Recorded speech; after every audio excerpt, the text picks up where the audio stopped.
Hey, hello everybody. Here we are working on a 2012 Cooper S Countryman. Had to replace the driver's side rear axle outer boot. Boot was torn.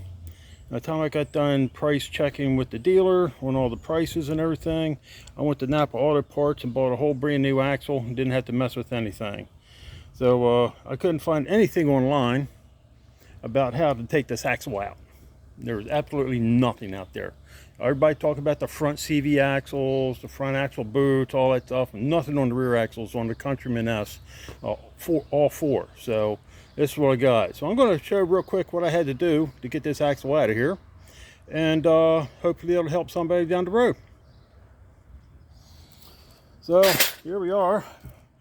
All the parts and pieces. I should have started this before I started tearing it apart. But for those that are general wrench turners, you would know that the first thing you got to do is to get the axle out. Of course, you got to get the front rotor off, which means you have to take off the rear caliper bracket.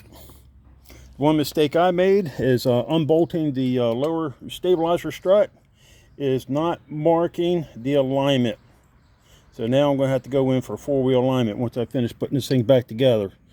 That thing bolts down into here, and if I'd have just marked it on its position, I could have saved myself an alignment going right back in. So here we are, disconnecting the upper lateral strut, the lower lateral strut, disconnecting the actual shock absorber.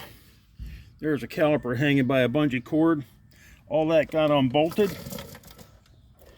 Then you got the axle nut itself, which they say, you know, you got to pop out the staking to get it out, the 32 millimeter nut to get that nut out of there. And then everything was elementary. I disconnected the stabilizer bar to get that out of the way. And believe it or not, this lower swing arm has enough swing to get that axle out of there.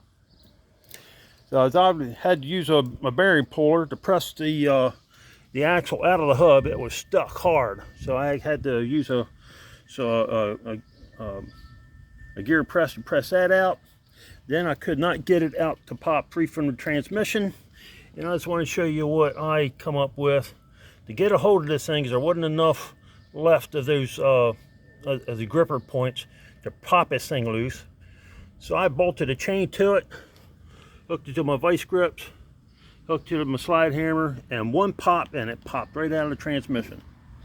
Now, I don't know if it's because the oil is low or what, but when I popped that axle out of there, nothing came out of the hole. So I'm going to check the gear oil before I go back together. Quick look underneath of what I got. And we're just going to reverse order disassembly to put the new axle in. Which, when I lay it up here, lay the new axle up here next to the old axle, it looks like a perfect match.